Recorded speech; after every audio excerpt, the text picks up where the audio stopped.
자, 여러분이랑 오늘 개체군 생태학에 대해서 얘기해 보겠습니다. 개체군.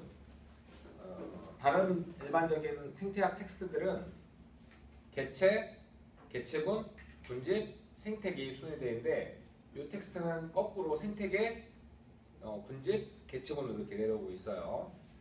제가 전에도 얘기했지만 개체 수준, 개체군 수준, 군집 수준, 생태계 수준에서 바라보는 게 다 달라요. 그 초점이 일단 다릅니다. 개체군 레벨로 내려오게 되면 뭐가 중요할 것 같아요? 개체군의 크기의 증가, 이게 굉장히 중요한 요인이 돼요. 개체군의 크기의 증가. 크기가 늘어났다, 줄어들었다, 늘어났다, 줄어들었다. 무슨 요인이 개체군의 크기를 변화시키느냐, 이게 굉장히 중요하게 됩니다. 한 종만 따지잖아요. 그렇죠? 개체군 다시 한번 얘기해 보면 한 종의 어떤 지역, 어떤 특정 시간대, 특정 지역에 사는 한 종의 개체들의 모임을 개체군이라고 합니다. 우리가 유전학이나 진화에서는 집단이라고 표현을 쓰기도 해요. population, 똑같은 영어를 쓰죠. 근데 이제 여기에서 population, 즉 집단이나 개체군은 서로 잠재적인 교배 상대들의 모임이에요. 그러니까 서로 유전자로 맺어질 수 있는 그런 사이들이 되겠죠. 그렇기 때문에 그런 집단 또는 개체군들은 어떤 같은 지역에 사니까 비슷한 환경에 놓여 있죠. 그리고 서로 유전자를 공유하고 있으니까 사실 유전의 기본 단위가 됩니다. 진화의 기본 단위. 그래서 굉장히 중요하죠. 자, 그렇지만 개체군 생태학에서는 그걸 따진 게 아니라 개체군의 증가함에 미치는 요인들, 이런 거에 굉장히 관심이 많고요. 특히나 이 개체군 생태학의 중요한 이유 중에 하나는 우리 휴먼 파퓰레이션, 우리 인류 집단 있죠. 인류 개체군, 인류 집단. 사람이 사람한테 관심을 갖는 건 너무 당연합니다. 우리가 공부하는 여러 가지 학문들의 최종 종착지는 사람이에요. 그러니까 사람의 인구 증가, 인구의 감소, 이 요인들에 대한 분석, 이런 부분들이 이 개체군 생태학에서 다루는 부분이기도 하죠. 그래서 오늘 이 시간에는 9장에서 일반적인 개체군 생태학에 대한 얘기를 하고요. 10장에서는 우리 사람에 대해서 얘기를 해볼 거예요. 자, 여기 핵심종이라고 하는 개념이 나왔습니다. 핵심종은 전에도 한번 나온 적이 있는 것 같아요. 여러분, 핵심종. 키스톤 스피시스인데요.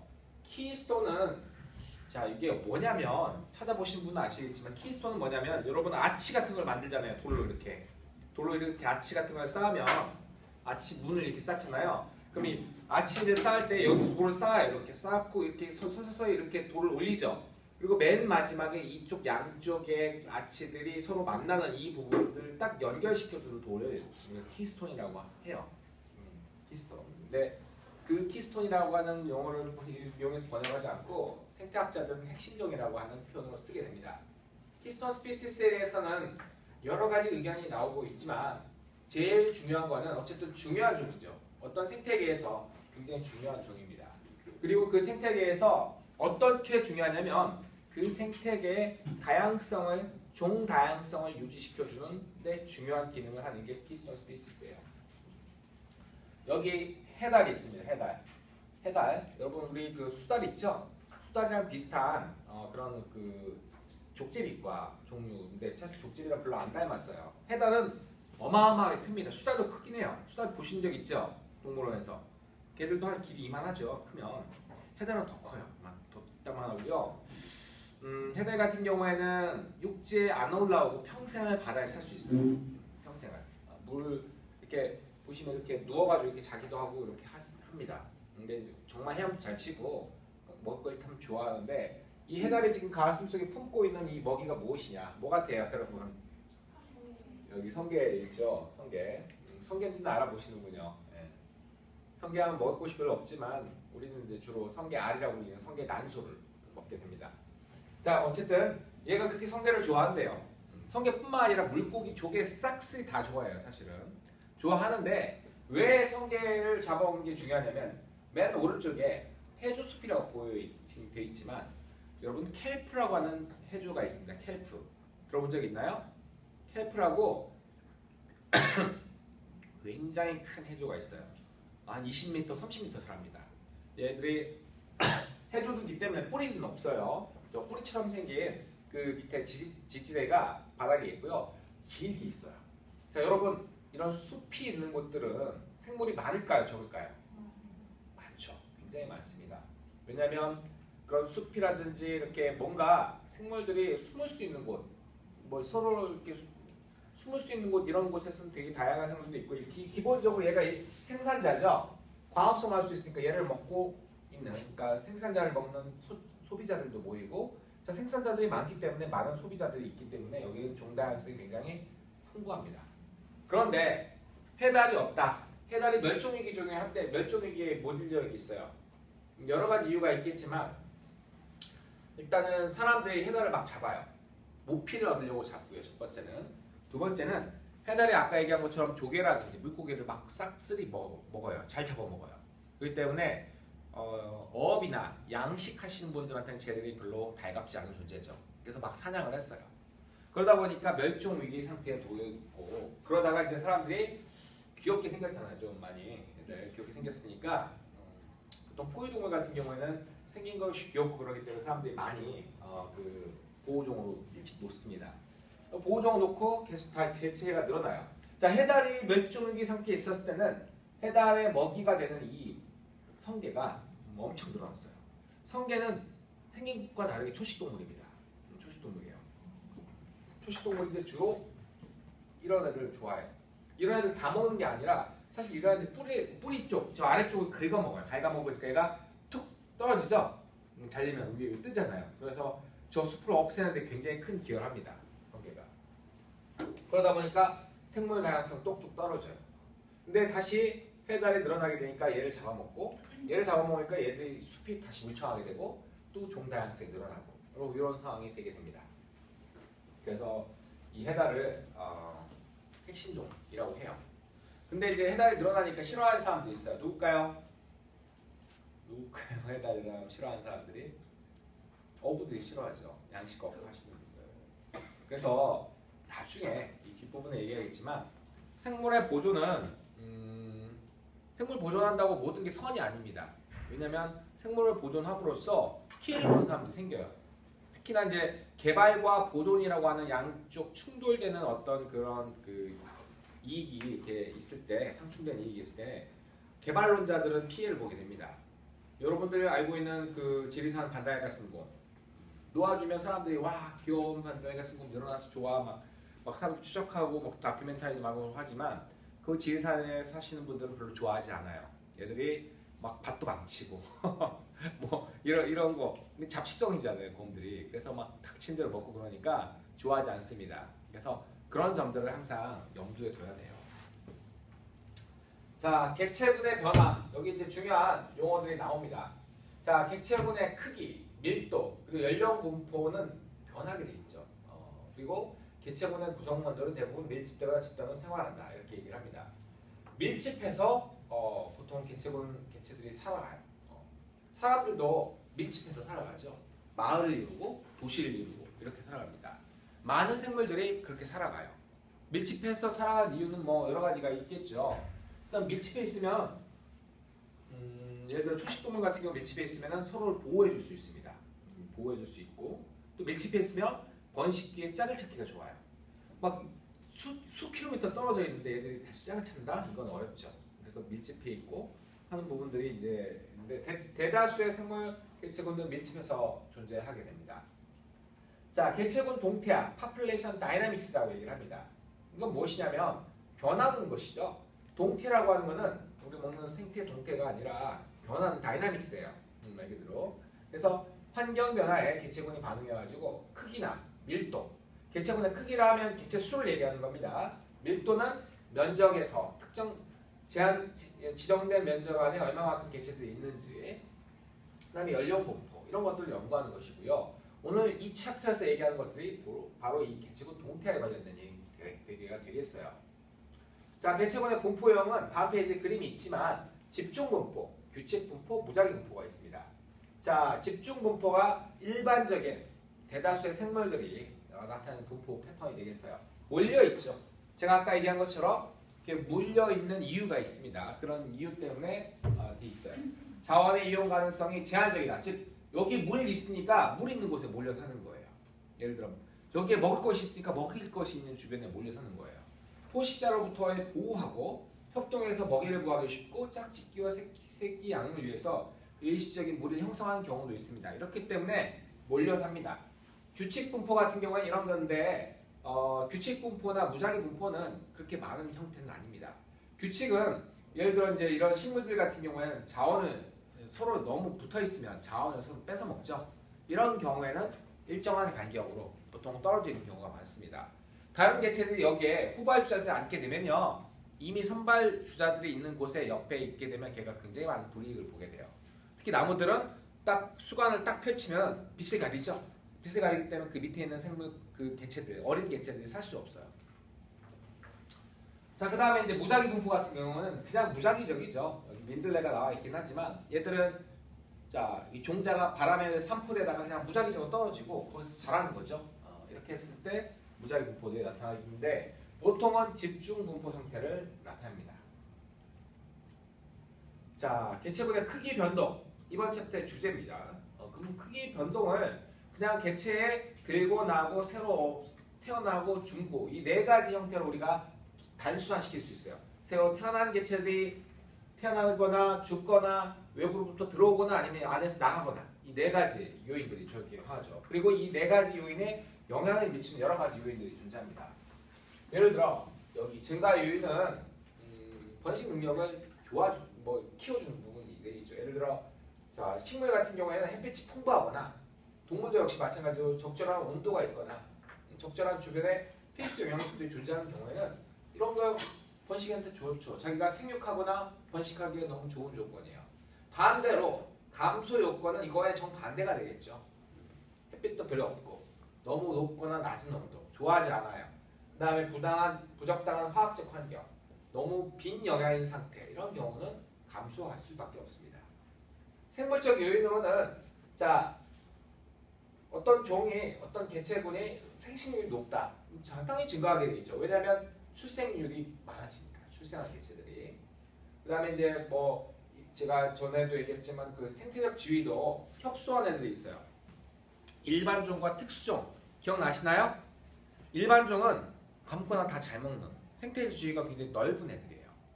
여러분 우리로 치면 뭐 나는 아무거나 가리지 않고 잘 먹는다. 대부분 다 그러시죠. 그런 사람들은 일반종. 근데 이제 그게 급식 까탈스러운 사람들이 있어요. 이런 사람들은 특수종. 나는 절대 고기 안 먹어. 나는 채소만 먹어. 그러면 특수종이 되는 거예요. 일반종과 특수종. 자, 어느 쪽이 더 개체군을 늘릴 가능성이 높아요? 일반종이죠. 아무거나 줘도 잘 먹잖아요. 잘 먹으면 좋죠. 특수종은 반대로 그러니까 특수한 생태적 지위를 가진 종들 같은 경우에는 자기가 살 수 있는 영역이 굉장히 좁아요. 그러니까 개체 수를 늘릴 수 있는 그런 부분이 별로 없죠. 먹이 공급 충분하고 서식지 좋고 그 다음에 자원 이용에 대한 경쟁력이 있음. 여기서 경쟁력이라고 하는 건 내가 잘 뺏어 먹을 수 있는 어떤 능력이 있다는 뜻이에요. 이런 경우 자 포식자로 피하거나 방어할 수 있거나 질병이나 기생자에 대한 내성이 있거나 이주하거나 다른 서식지에 살 수 있거나 환경 변화에 적응할 수 있는 좋은 요인들이 있다고 하면 당연히 개체수가 늘어날 수밖에 없습니다. 그래서 개체군은 증가를 하게 돼요. 반대로 이 반대 요인들은 개체군을 감소시키게 되겠죠. 자, 이런 변수들은 이용 가능한 자원의 양과 기타 환경의 변화에 따라 달라집니다. 자원이 매우 중요하죠. 자원의 양을 충분히 얻게 되면 잘 늘어날 거고요. 또 기타 요인들에 의해서도 좌우되게 됩니다. 자, 이 개체군이 늘고 줄고 이런 부분도 있고요. 또 우리가 이 개체군 생태학에서 또 다루는 중요한 요인 중에 하나는 초점 중에 하나는 연령 구조라는 게 있어요. 연령 구조. 개체군이 늘고 줄고를 우리 연령 구조라고 하는 연령 연령 구조표? 연령 구조표 이렇게 종형, 피라미드형 여러분 들어보셨죠? 이런 것들 하고 그다음에 여러분들이 이렇게 1형, 2형, 3형 잠시 후에 그림이 나오지만 이런 세 가지 형태 그런 것들을 우리가 보게 되면 그런 연령 구조를 보게 되면 그 개체군이 앞으로 향후 성장할 것이냐, 즉 개체가 늘어날 것인지 아니면 줄어들 것인지를 예측할 수가 있어요. 자, 성장은 일단 모든 조건들이 좋다고 하면 여러분들도 지금 뭐 결혼하신 분도 있고 그렇지 않은 분도 있겠지만 예를 들어 우리나라 집값도 굉장히 싸고 집을 굉장히 적은 돈으로 저렴하게 구할 수 있고 또 아이를 키우는데 돈이 안 들고 뭐 이런 굉장히 좋은 조건이라고 하면 결혼하고 아이를 낳는데 그렇게 주저함이 없을 겁니다. 근데 지금은 너무나 힘든 조건이죠. 집 서울에 사기 굉장히 어렵고요. 일단 너무 비싸고 또 아이를 키우는데 뭐 까마득하죠. 애들 키워가지고 막 학원 보내고 그냥 돈이 안 들더라 하더라도 힘들어요. 아이들 키우는 것은 미소 짓고 있군요. 자, 이런 어떤 개체군의 성장하는데 모든 조건이 좋다라고 하면 당연히 성장하게 됩니다. 내적 성장률은 내적 증가율은 뭐냐면 이건 종에 따라 정해져 있는데요. 예를 들어 사람이 증가하는 속도랑 세균이 증가하는 속도는 어느 쪽이 더 빠를까요? 모든 조건이 양호하다 때 세균이 증가하는 속도가 훨씬 빠르죠. 그럼 내적 증가율이 훨씬 높은 거야. 이거는 어떤 종의 특성인 것 같아요. 자, 자원이 무한할 때 성장하는 속도입니다. 이거는 종마다 다 달라요. 자, 이 내적 증가율 우리가 R이라고 표현하고요. 환경 저항은 자, 이렇게 무한하다, 즉 자원이 정말 풍부하다, 무한대로 존재한다, 좋은 조건이지만 실제로 자연은 그렇지 않습니다. 굉장히 제한되어 있죠. 그러면 우리가 환경 저항이라고 얘기를 합니다. 자, 환경 저항이 있기 때문에 예를 들어 어떤 생태계 또 어떤 서식지가 특정 종의 개체를 최대한으로 포괄할 수 있는 개체 수가 있어요. 그걸 우리가 수용 능력 또는 수용력 이렇게 얘기를 합니다. 즉 주어진 공간 내에 어떤 종의 개체 수가 영구히 유지될 수 있는 최대치라고 정의되죠. 그러니까 이 서식지라면 예를 들어 우리 이화에 대해 저 산이라고 하면 토끼를 10마리까지 부양할 수 있다. 그러면 K는 10이 되는 거예요. 자, 여기서 수용 능력은 보통은 이제 잘 드러나지 않지만 정해져 있고 우리 수용 능력을 알 수는 없지만 자, 여기 이렇게 본 것처럼 개체군의 변동 사항을 우리가 모니터링을 하게 되면 수용 능력을 대략 추정할 수가 있습니다. 자, 처음에 어떤 종의 개체가 전혀 없었어요. 그러면은 처음에 왕창 늘어나요. 그죠? 쭉 늘어납니다. 이때 단계를 우리가 지수성장이라고 얘기해요. 지수성장. 하나가 둘이 되고 둘이 넷이 되고 자원이 일단은 풍부하다고 하면 두 배씩 증가하죠. 지수배로, 2의 n승배로 이게 증가하잖아요. 세대별로. 그죠? 이런 걸 우리가 지수성장이라고 얘기를 합니다. 자, 지수성장 쭉 돼요. 하지만 환경 저항에 부딪혀서 자, 더 이상 얘들이 증가할 수 없는 단계에 도달하게 됩니다. 수용 능력에 도달하게 되면요. 자, 여기서는 출렁거려요. 이렇게. 수용 능력에 도달해가지고 원래 이론상의 그래프는 딱 멈춰가지고 쭉 가야 돼요. 이렇게 쭉. 이걸 우리가 로지스트 성장이라고 합니다. 지수 성장은 이렇게 올라가죠. 이렇게 올라갑니다. 하지만 로지스트 성장은 가다가 여러분 입장에서 보면 이렇게 가다가 이렇게 꺾여요. S자 모양이죠.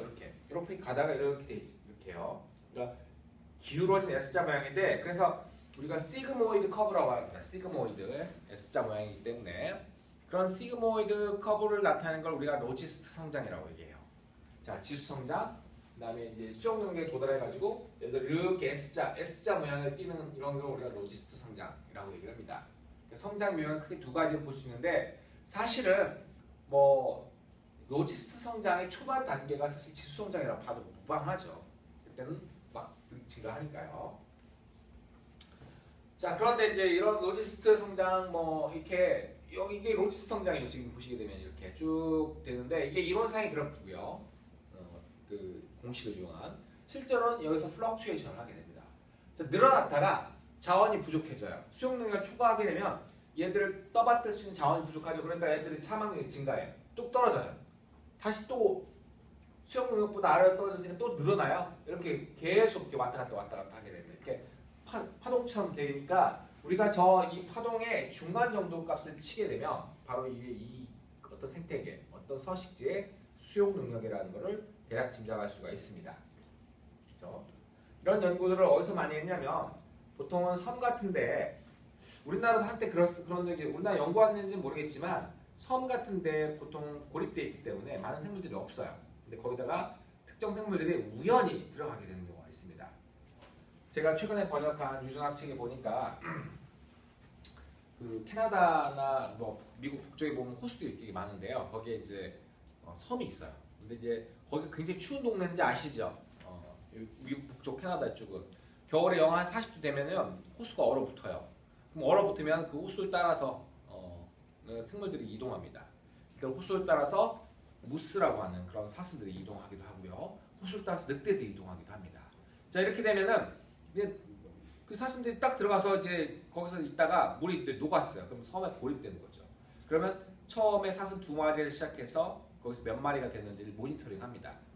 심지어는 어떤 섬에 대해서 수십 년 동안 그걸 모니터링한 것도 있어요. 그리고 예를 들어 이제 어떤 늑대 한 마리가 들어가가지고 얘들을 어떻게 파토내는지도 그런 연구까지 다 됐는데요. 그런 연구를 함으로써 그런 연구를 통해 가지고 어떻게 이렇게 플럭추에이션을 띄고 수영 능력이 어떻게 되고 이런 부분들을 많이 연구했습니다. 우리나라도 옛날에 무인도가 되게 많아요. 저기 전라남도 쪽에 보면. 근데 무인도에 염소들을 키워놓은 사람들이 있어요. 섬 주민들이 그러니까 염소를 그냥 거기다가 새끼를 넣는 거예요. 그러면 거기에 포식자도 없고 그러니까 염소들이 막 자라요. 자라는데 문제는 염소들이 그 싸그리 다 식물들을 다 뜯어먹어가지고 그거 한때 퇴치 작업을 많이 하던 적도 있습니다. 어민들이 굉장히 그 부업으로 하려고 했다가 굉장히 도서 지역의 생태계를 황폐화시킨 그런 사건이 되어 있죠. 자, 개체군이 이용 가능한 자원보다 훨씬 많은 경우 자원을 더 이상 새로운 자원으로 걔들이 갈아타거나 아니면 자원이 많은 다른 지역에 이주할 수 없는 경우에는 당연히 죽게 되겠죠. 특히나 보세요. 수용량이 이거밖에 안 되는데 얘들이 왕창 늘었죠. 지금 보시면 여기 이 사슴 보세요. 이 술록이 자 이러다가 이제 확 줄어든 거죠. 어느 순간 쫙 줄어들고 아래로 내려가게 되는 겁니다. 자 이런 걸 뭐 이렇게 되는데 어쨌든 개체군의 증가와 감소, 개체군의 성장과 감소를 우리가 어떤 요인이 여기에 영향을 미치느냐. 지금 뭐 자원 가지고 얘기를 할 수 있겠죠. 그런데 이제 보통 우리가 두 가지 정도로 분류를 합니다. 먼저 이 밀도라고 하는 걸 생각하시고 밀도 독립적 요인과 밀도 의존적 요인. 밀도 독립적 요인은 밀도와 전혀 상관없는 재난 아니면 생태적 교란 이런 것들입니다. 예를 들어 산불이 났어요. 산불은 사슴이 100마리든 1000마리든 소용없어요. 산불이 나면 나는 거예요. 사슴이 100마리가 되면 산불이 더 잘 나냐 1000마리가 되면 더 잘 나냐 그런 건 없습니다. 이런 경우는 개체군을 크게 감소시키죠. 보통 우리가 그리고 예측할 수 없는 재난 같은 경우에는 예측할 수 없기 때문에 그 결과도 예측할 수가 없어요. 이거는 사실 그래서 별로 관심 대상이 아닙니다. 개체군 생태학자들의 개체군 생태학자들의 관심이 대상이 되는 것은 밀도 의존적 요인이에요. 개체들이 늘어나면 어쨌든 줄어들죠. 얘들 사이에 경쟁이 있거나 아니 포식을 하거나 기생을 하거나 특히나 이제 양식업 하시는 분들이 제일 신경 쓴 게 뭐냐면 양식업 하면요 가두리를 쳐요. 이렇게 망을 바다나 이런 호수대에다가 이 망을 그물을 치고요. 그 안에서 새끼들을 키워요. 치어들을 키우게 되면 얘들이 점점 늘어나죠. 물론 양식업 하시는 분들한테서는 그 조그마한 공간 안에 얘들이 막 늘어나면 다 돈이기 때문에 좋아하시겠지만 사실 물고기들은 스트레스가 엄청 많아요. 왜냐하면 자기들이 좀 넓은 공간을 써야 되는데 얘들이 따닥따닥 붙어 있어요.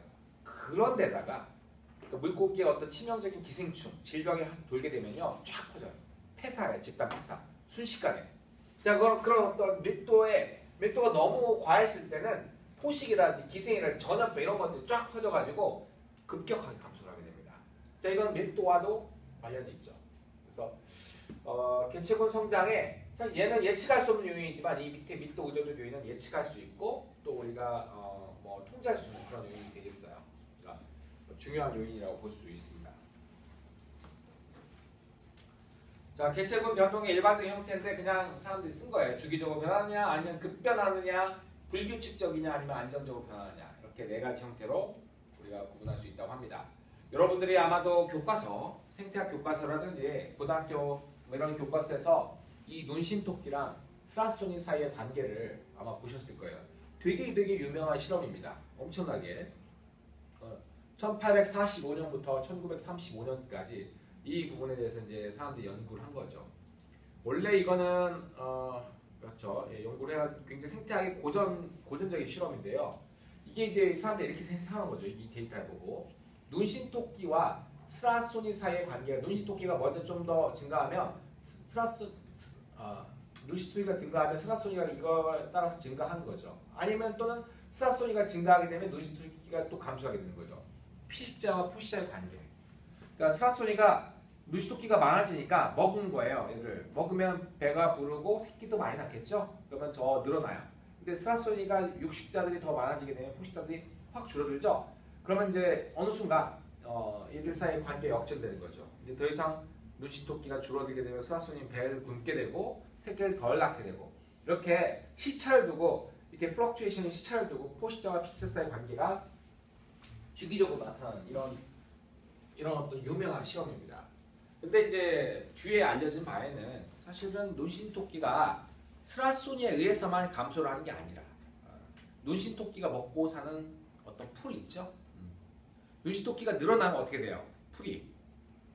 초식동물의 먹는 양은요, 여러분 상상을 초월합니다. 초식동물들을 육식동물이 없으면요, 초식동물들이 그 지역의 생태계에서 싸그리 황폐화시킬 수 있어요. 그 정도로 엄청 많이 귀엽게 생기긴 했죠. 초식동물들이. 토끼 보세요, 얼마나 귀엽게 생겼습니까? 귀엽게 생겼지만 걔들이 먹어내는 양이 엄청나고, 그리고 토끼들을 여러분 잘 몰라서 그렇지만 조건만 되면 새끼를 무한대로 거의 박대할 수 있어요. 호주가 그 꼴 났어요 지금 여러분. 호주에 원래 토끼가 없었습니다. 근데 토끼를 들어놨어요. 사냥하려고 이렇게 팡팡. 유럽 사람들이 원래 토끼 사냥 되게 좋아하잖아요. 딱 들어왔는데 토끼가 딱 오자마자 천국이 딱 펼쳐져 있는 거죠. 포식자 없어, 뱀도 없어, 아무것도 없어. 근데 먹을 것은 지천에 풀이 깔렸네. 그러면 토끼가 무한대로 거의 증식을 하게 됩니다. 토끼가 너무 많이 증식하니까 호주가 큰일 났어요. 그래가지고 막 토끼 사냥대회도 열고 막 별짓을 했는데 오늘 100마리 잡으면 내일 1000마리가 늘어나는 거예요. 토끼의 번식력이 너무너무 좋으니까. 그래서 최근까지 어떤 일을 했냐면 호주에서 토끼의 거의 치명적인 바이러스를 막 퍼뜨렸어요. 토끼가 확 줄었다가 또 내 바이러스 내성까지 토끼들 세 살 다시 확 늘고, 그래서 아직도 토끼를 못 잡았어요. 전부 다. 그러니까 토끼는 대단한 애들이죠. 옆으로 생긴 것 같은데. 자, 그래서 토끼가 먹을 거가 부족해져서 사실 토끼가 스라소니가 잡아먹어서 그런 게 아니라 토끼가 먹을 것이 부족해서 감소한 거다. 이런 것들이 이제 추후에 알려지게 됩니다. 그럼에도 불구하고 이 관계는 여전히 유효하기도 하죠. 자, 생식 유형은 우리 유성생식과 무성생식이 있습니다. 여러분 유성생식과 무성생식의 장점과 단점 아시죠? 무성생식의 장점은 뭘까요? 무성생식 장점. 네? 네, 빨라요. 조건이 좋을 때는 무성생식이 훨씬 압도적이에요. 왜냐하면 한 마리가 2마리가 되고 2마리가 4마리가 되죠. 자, 근데 유성생식은 그런 조건이 좋을 때는 별로 무성생식에 비해서 장점이 없습니다. 왜냐하면 2마리가 한 마리를 만들어요. 물론 2마리가 2마리를 만들 수 있겠지만 어쨌든 이 2마리가 해서 한 마리를 만들기 때문에 무성생식보다는 효율적이지 않습니다. 자원의 낭비도 심하죠.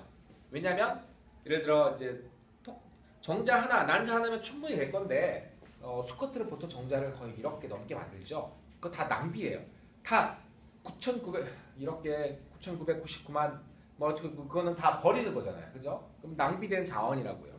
그리고 유성생식 하는 애들이 짝짓기를 한다든지 짝짓기 하는 과정들에서 굉장히 많은 자원들이 낭비가 돼요.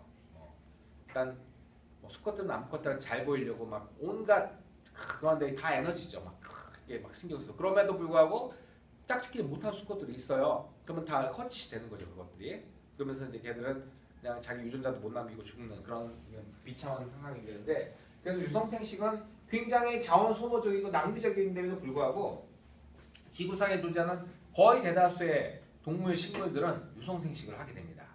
그 선호한 이유는 자, 유전적으로 다양한 상황인데 사실 이게 일체적인 이유입니다. 유성생식의 장점은 무성생식에 비해서 유전적으로 다양한 게 있어요. 여러분 집에 형제들이 좀 있으면 형제들이 생긴 게 다 다릅니다. 성격도 다 달라요. 그렇죠? 그렇기 때문에 다 다르기 때문에 유전적으로 다 다르기 때문에 환경에 따라서 물론 이제 어떤 환경에 처하게 되면 그 환경에 잘 살아남는 개체들이 그 중에 존재할 수 있어요. 하지만 나머지는 죽을 수도 있죠. 어쨌든 살아남는 게 중요해요. 무성생식은 무엇과 유전자가 똑같기 때문에 만약에 그 유전자가 어떤 환경의 변화에 적합지 않으면 얘들이 다 가는 거예요. 다. 그쵸? 안전한 게 없어요.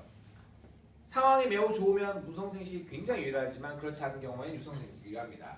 또 고등한 동물들 같은 경우에는 새끼의 공동 보호와 양육에 있어서 유성생식이 좀 유리한 부분이 있죠. 자, 여기 보면 이제 우리가 아까 얘기했던 그 이 시그모이드 커브가 나오죠. S자 모양. 자, 여기서 보면 이제 여기가 아까 얘기한 뭐 지수 성장, 로지스 성장 얘기를 하는데, 자, R 선택종과 K 선택종, 생태학에서의 또 중요한 개념 중에 하나입니다. R 선택종은 어떤 환경이 어떤 좀 약간 좋은 환경에서 굉장히 폭발적으로 증가한 애들이에요. 이게 뭐 같아요, 여러분? 별로 좋아하지 않는 곤충이죠. 뭐죠? 바퀴벌레. 바퀴벌레 하면은 굉장히 그 엄청나게 빠르게 증식한다 이런 느낌이 들 거예요. 굉장히 많이 증식하죠. 옛날에 군인을 비하하는 여러 가지 그 용어 중에 바퀴벌레라 방위병을 비하한 그게 있었는데, 여러분 방위병 모르시죠? 모르실 수 있어요. 저는 마지막 방위와 군대 생활을 같이 했습니다. 옛날에. 그 방위가 뭐냐면요, 지금 상근 예비역과 비슷해요. 상근 예비역은 아세요? 알아요? 상근 예비역은 뭐냐면 부대 갔다가 자기 동네로 돌아오는 사람들이 있어요. 그래서 거기서 예비군 훈련 막 이렇게 날려 나눠주고 막 그 행정 보는 사람인데, 옛날 방위병들이 그런 일을 했습니다. 방위병의 원래 목적은 동네 지키는 건데, 아무튼 그런 출퇴근하면서 집에서 출퇴근하면서 이렇게 하는데 뭐 그런 비유를 했었죠. 바퀴벌레는 밤이 되면 어디선가 막 나와요. 막 숨어 있다가 낮에. 방위병들도 군대나 이런 데 숨어 있다가 밤이 되면 막 그 시내에 술집으로 막 몰려들어요. 그래서 막 그런 비하적인, 제가 비하했다고 하면 안 돼. 이거 녹화되는군요. 예, 방위병들은 다 없어요. 지금 방위병이 존재하지 않으니까. 자, 이 바퀴벌레 같은 경우에는 상황이 되면 폭발적으로 증가할 수 있어요. 자, K 선택종은 R 선택종은 그렇고요. K 선택종은 개체 수가 그렇게 많이 늘지 않습니다.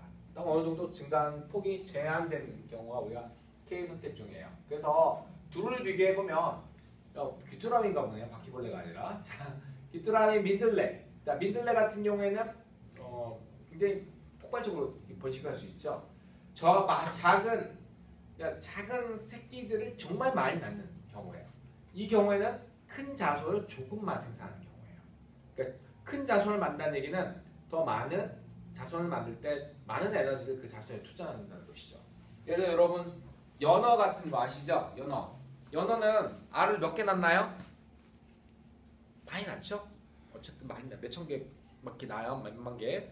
그럼 연어는 R 선택종이에요? K 선택종일까요? R 선택종이죠. R을 낳아서 R 선택종이 아니라 많이 낳잖아요. 자기가 많이 낳는데 얘들을 케어하지도 않고요. 더 얘들 보살피지도 않고 투자하지도 않아요.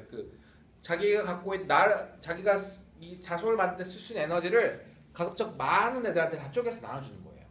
K 선택종은 그걸 몰아서 주는 거예요. 한두 개 적은 개체. 그러니까 사망률은 어느 쪽이 높겠어요? 이쪽이 높아요, 이쪽이 높아요. 사망률. 자손의 사망률. 이쪽이 높죠, 알이. 막 났는데 연어 보세요. 그 많은 알 중에 몇 개가 남지 않아요. 거의 대부분 죽어요. 해양에서 예를 들어 해양에서 체외 수정으로 이렇게 낳는, 그러니까 알을 막 뿌리는 애들이 있어요. 그리고 종자들을 뿌려가지고 체외 수정으로 이렇게 하는 애들인데, 이런 애들이 대부분 다 알 선택종이에요. 그렇게 부화된 유생들이 얼마나 많이 죽는데요. 다 잡아먹혀요. 물고기의 먹이로서. 그리고 아주 소수의 일부만 살아남아서 성체가 됩니다. 생식이 빠르게 돼요. 그러니까 금방 성숙해요. 하지만 이 경우에는 코끼리 보세요. 성숙하려면 좀 시간이 많이 걸리겠죠. 그 다음에 이제 대부분 어린 시절에 많이 죽어요. 얘는 그렇지 않고요. 성체도 크고 얘는 그렇지 않습니다. 자, 조건이 좋다고 하면 이 종이 더 빠르게 증가했어요? 이 종이 더 빠르게 증가하겠어요? 조건이 좋은 상황에서는 R이 되겠죠. K는 조건이 좋아도 얘는 워낙 느리게 번식하니까 그렇게 빨리 증가할 수 없어요. 그리고 어느 정도 개체 수가 늘어나게 되면 거기서 일정한 즉 수용 능력 가까이에서 쭉 일정한 수치 개체를 유지하게 됩니다. 자 그리고 아이 선택 쪽은 생태적 지위가 일반적이에요. 즉 아무 상황에서나 그러니까 뭐 그 얘들이 그 잘 번식해요. 근데 얘들은 좀 특수한 경우가 있습니다. 코끼리를 여러분 시베리아에서 본 적 있나요? 아니죠. 사막에서 본 적 있어요? 아니죠. 코끼리 같은 경우는 딱 자기가 좋아하는 서식 환경에만 딱 살아요. 먹는 것도 그렇고요. 자 그리고 이제 천일 여러분 배워서 알겠지만 천이 초기에는 이런 R 선택종들이 보통 있습니다. 천이의 후기에는 K 선택종들이 주로 구성을 하게 돼요. 그러니까 식물로 치면 풀들이 보통 R 선택종이에요. 풀들은 막 뿌려지죠, 막 그 얘들의 그 종자들이 팍 뿌려가지고 막 풀들이 우수수 나잖아요. 여러분들 농사를 지어보게 되면 풀이 너무너무 미워진다고 합니다. 농사를 짓게 되면 잡초는 뽑아도 막 나요. 여러분들이 풀이 있잖아요. 이렇게 이런 어떤 그 잔디라든지 이런 우리가 이런 풀들 그래스라고 하잖아요. 영어로. 자 이런 애들은 위를 잘라도 소용 없어요, 여러분. 막 뭐 잔디깎기로 쫙 밀잖아요. 롬머 이런 걸로 이렇게 쭉 하면은 금방 또 자라는데 얘들이 왜 그러냐면 보통은 우리가 일반적인 저런 나무들은 생장점이 어디에 있냐면 맨 끝에 있어요. 아시죠? 생장점. 얘들이 뭐 이렇게 쭉 증가하는 부분 맨 끝에 있는데 풀들은 이 밑에 있어요. 밑에, 이 아래. 그래서 위를 잘라도 밑에서 계속 자라나요. 그래서 풀들은 그렇게 적응하는 애들입니다. 그런데 나무들 같은 경우, 여러분 도토리 같은 거 보세요. 물론 도토리 나무, 그런 참나무들이 도토리를 많이 만들지만 도토리가 뭐 민들레가 만들어낸 그 호시라는 민들레 종자처럼 그렇게 많이 만들진 않아요. 딱 정해져 있습니다. 저처럼 K종과 R종은 우리가 잘 구분할 수 있어야 돼요.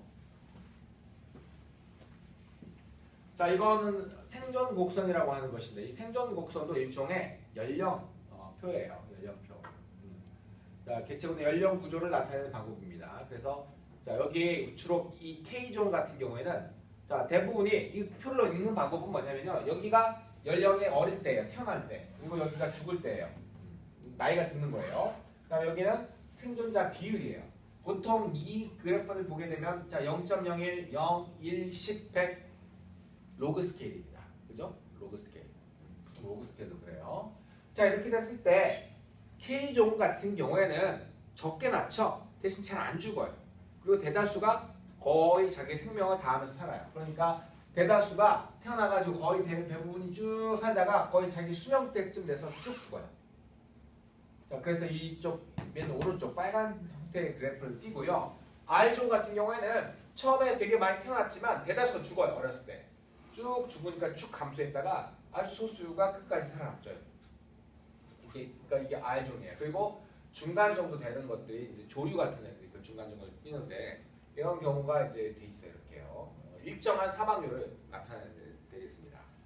일정한 사망률. 자 그리고 이 생명표라는 것은 이런 것들을 표로 나타낸 것인데 원래 생명표는 보험회사에서 만들었어요. 처음에. 자, 우리나라도 생명표가 있을 겁니다. 예를 들어 현재 30세인 사람들의 예상 수명 이런 것들이 정해져 있죠. 왜 보험사들은 그런 게 굉장히 중요한 데이터잖아요. 그래서 그런 걸 생명표로 만들어 가지고 생명표를 만들면서 이제 그걸 만들면 뭐가 이제 예측이 되냐면 앞으로 우리나라 인구가 줄어들 것인지 늘어날 것인지 이런 거가 이제 알 수가 있겠죠. 자, 개체군 크기에 대해서 유전적 변이의 효과라고 보는데요. 크기와 유전적 변이 사이의 관계는 무엇이냐? 크기가 크면 유전자가 다양해요. 크기가 작으면 유전자가 다양할까요? 여러분, 개체군 크기가 크면 작으면 유전적으로 클 때 작을 때 개체가 많아요. 여러분 이 방에 있는 사람이랑 저 혼자랑 생각해 보세요. 어느 쪽이 더 유전적으로 다양해요? 그렇죠. 개체군이 클 때 유전적으로 다양합니다. 개체군이 작으면 유전적으로 덜 다양해져요.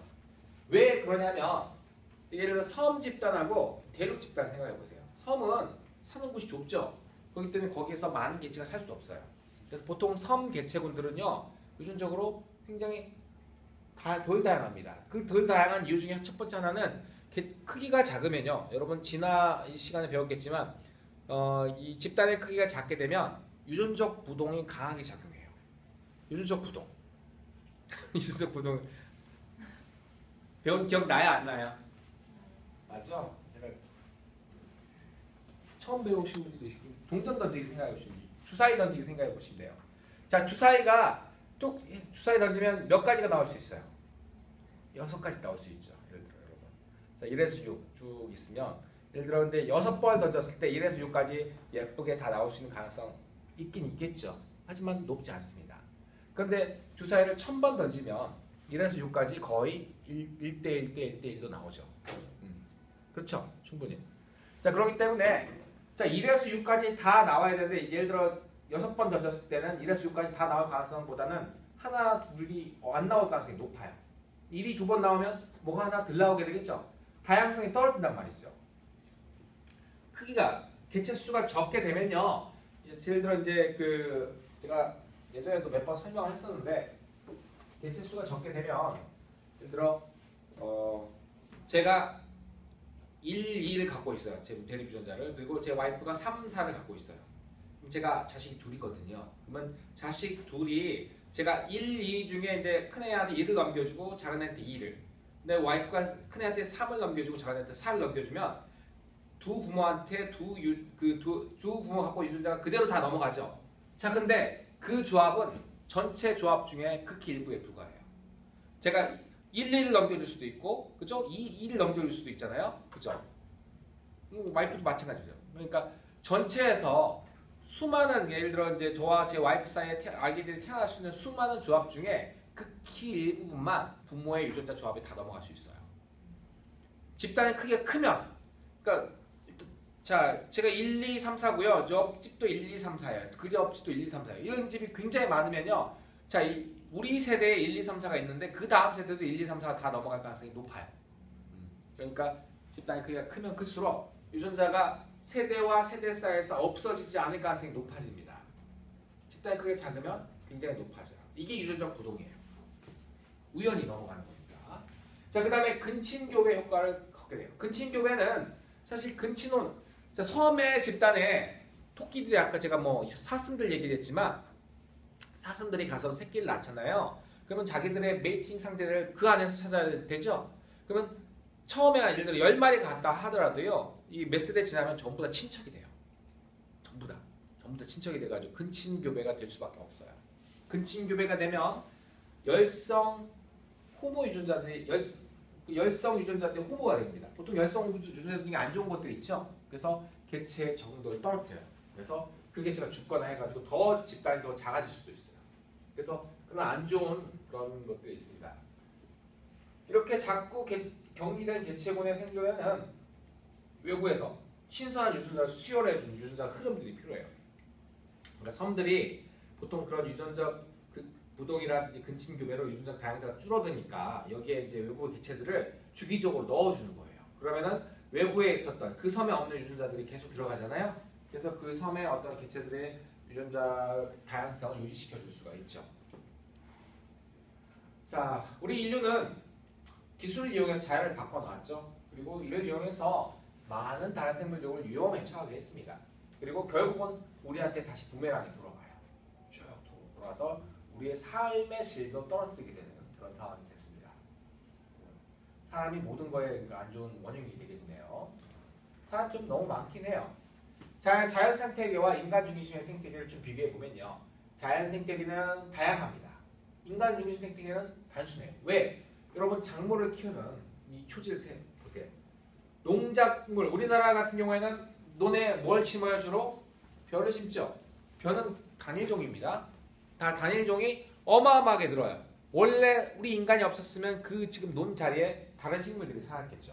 나무도 있었고 풀도 있었고 굉장히 다양했을 텐데 사람이 작물을 심게 되면서 한 종의 종만 쭉 심게 되는 거예요. 그리고 한 종의 종을 심으니까 예를 들어 그 전에는 사람이 있기 전에는 굉장히 많은 식물들이 있으니까 각각의 식물들을 먹고 사는 곤충들도 되게 다양했을 거예요. 근데 사람이 저렇게 논을 쫙 하게 되면 이 곤충들, 특히 뭐 벼멸구라든지 특정 종의 곤충들만 왕창 증식하게 되는 거예요. 메뚜기 막 이런 애들. 자, 그렇기 때문에 이제 문제가 되는 것이죠. 자, 그 다음에 에너지원으로서는 자연생태계는 재생 가능한 태양 에너지이지만 사람은 보통은 화석 연료 에너지를 쓰게 되죠. 이거는 재생이 불가능합니다. 폐기물 생산은 뭐 조금 있거나 없지만 사람 주식 생태계는 폐기물들이 많이 나오죠. 일단 사람이 많아요. 그들이 쓰는 자원들 모두 다 폐기물이 되게 됩니다. 그 다음에 영양소는 재순환이 되고요. 그 다음에 종종 소실되거나 폐기되는 순 1차 생산은 많은 종이 이제 서로 공유하지만 여기에 만들어지는 이 광합성 산물들은 거의 대부분 우리 사람을 위해 쓰게 되는 것이죠. 거의 사람만이 다 독차지 하니까 다른 애들이 그걸 못 써요. 여러 가지 그런 어떤 그 문제점들이 생기게 됩니다. 그래서 우리가 지속 가능하도록 하려면은 자, 지속 가능, 여러분 지속 가능 얘기 많이 들어봤죠? 태양 에너지를 이용하고 개체군을 조절하고 생물 다양성 유지하면서 양분을 재순환하는 이런 좋은 그런 키워드로 채워야 되는 거예요. 쉽진 않습니다. 이게 되려면 결국 사람이 좀 줄어야 돼요. 사람이 좀 줄어야 되는데 우리가 자원을 재순환하고 해도 결국은 잃어버리는 것들이 굉장히 많거든요. 쉽지 않습니다. 지속 가능성의 원리 해서 뭐 이렇게 있는데요.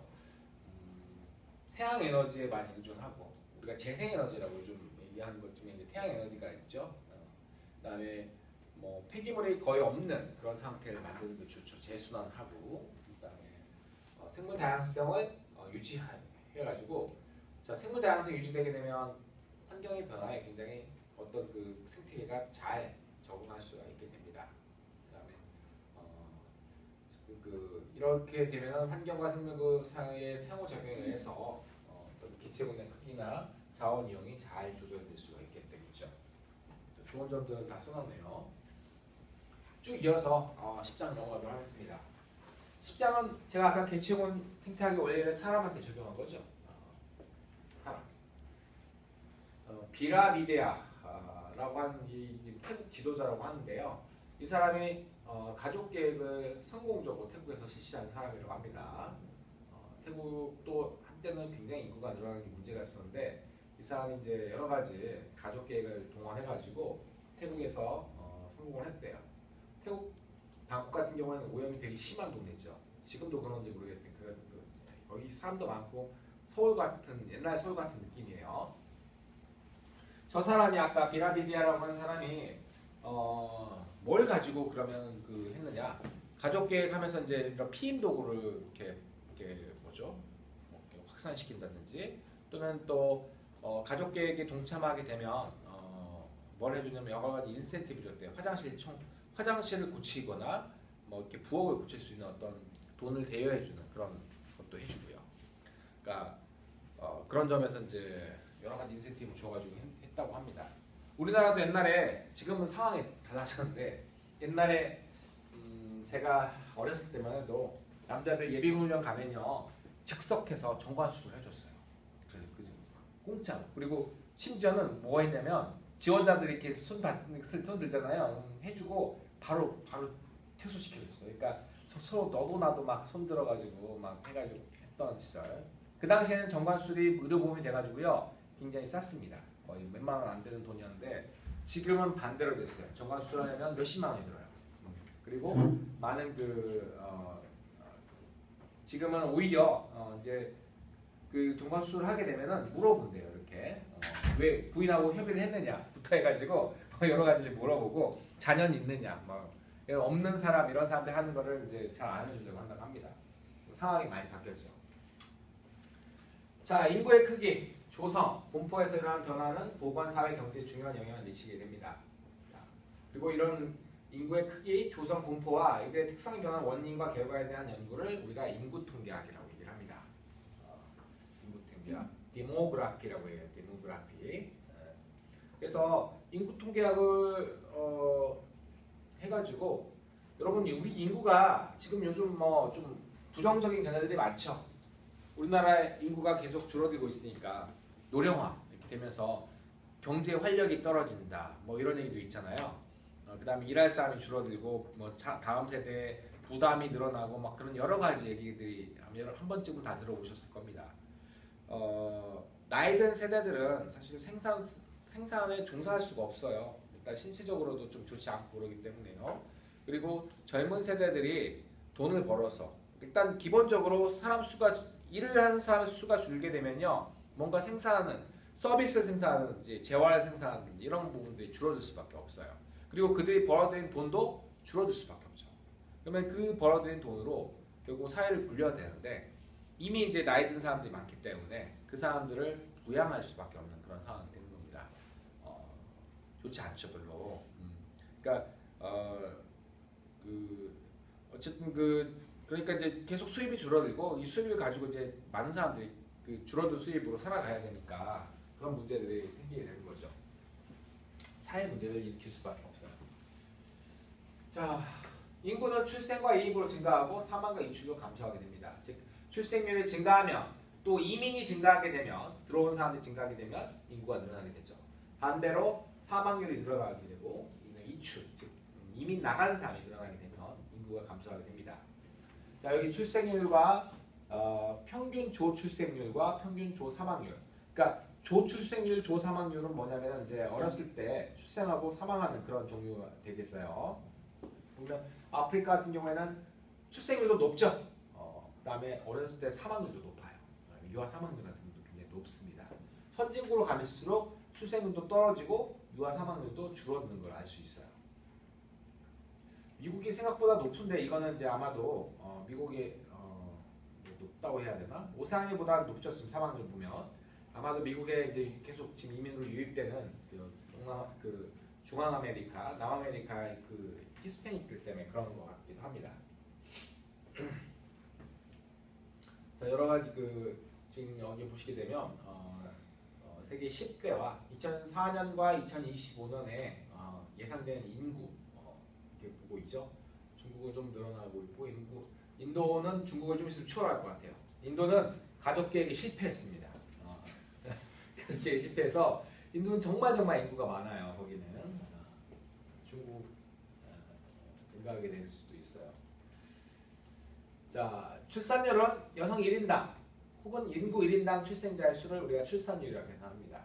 그래서 전 세계적으로는 예를 들어 이제 1인당 5명의 자녀 이렇게 되는데 선진국은 2.5명, 또 2004년 같은 경우 1.6명.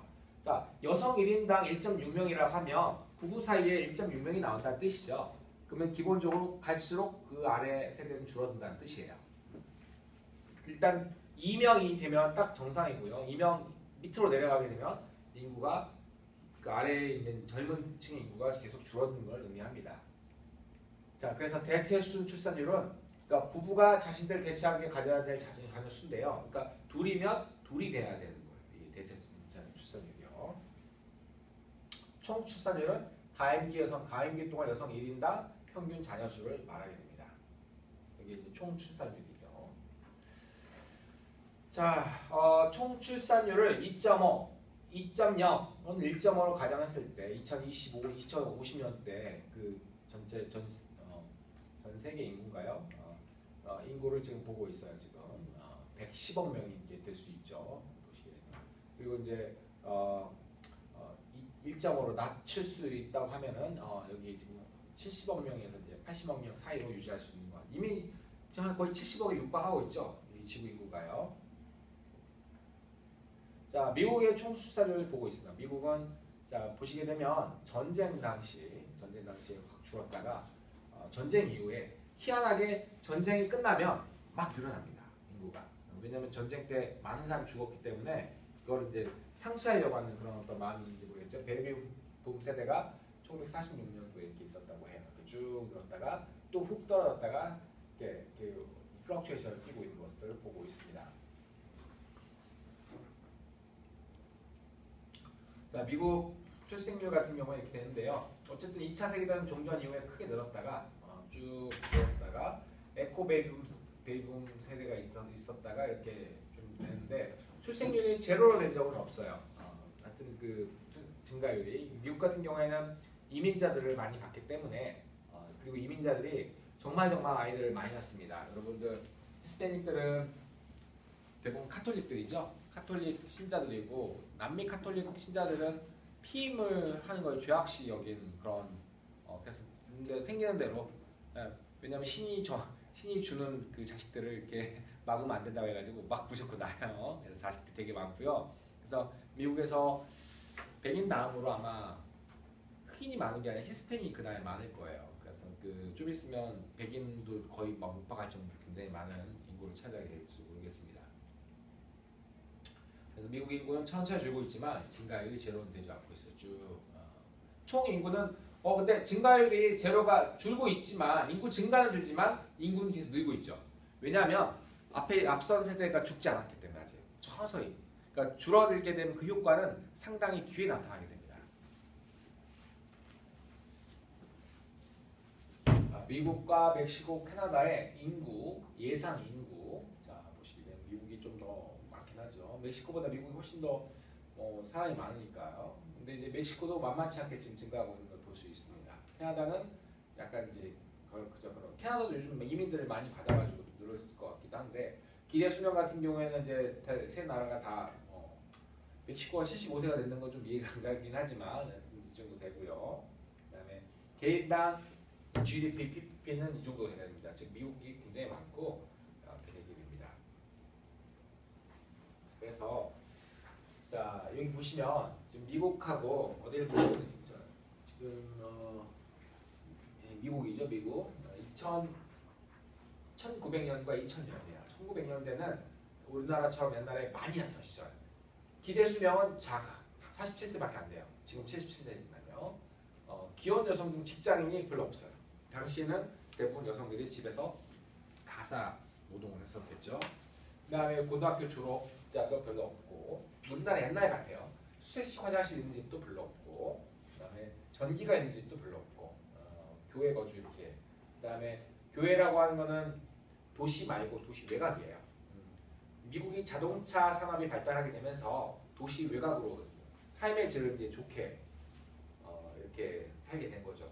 부자들은 밖에 살고 가난하고 못 사는 사람들은 도시 내부.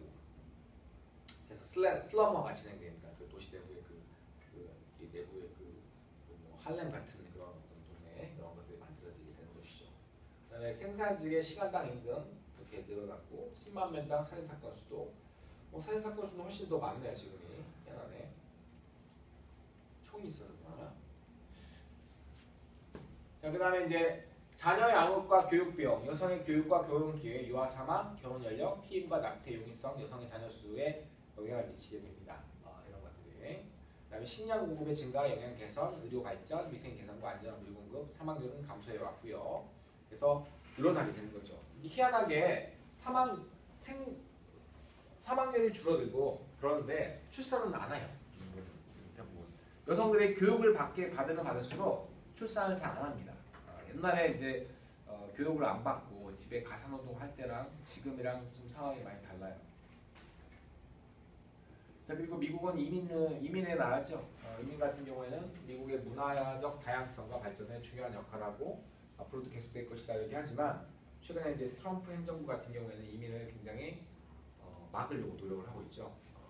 왜냐하면 일자리를 뺀다라고 하는 그런 부분인데 모르겠어요. 단기적으로는 그게 좋을지 모르겠지만 미국도 만약에 히스패닉 사람들이 별로 없게 되면요 인구의 증가율이 둔화될 거예요. 이민도 안 받고 그러거든요. 그런 부분이 좀 우려스럽긴 합니다. 이런 거 연령 구조라고 하죠. 이 피라미드형. 15세 미만의 인구가 매우 중요해요. 왜냐하면 15세 미만의 인구가 앞으로 이 나라의 인구가 늘어날지 줄어들지를 결정하는 중요한 요인이라고 합니다. 그러니까 예를 들어 여기 지금 0에서 14씩 파란색으로 되어 있는 거 보세요.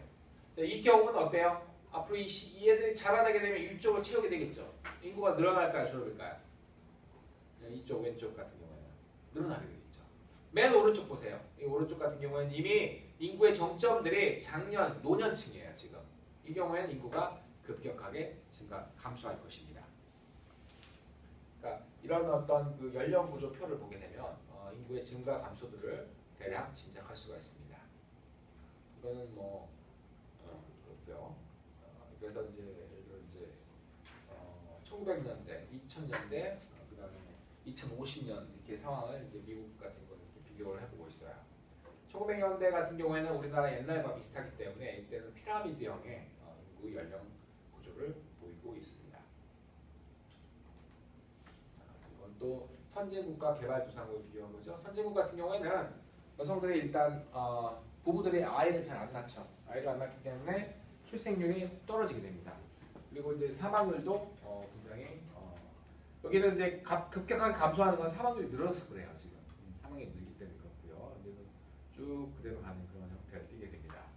그래서 미국과 브라질, 나이지리아 이렇게 이런 것 나라를 비교해 보게 되면요, 유아 사망률은 확실히 선진국이 낮아요. 기대 수명 선진국이 높고요. 총 출산율은 선진국이 훨씬 더 줄어들게 됩니다.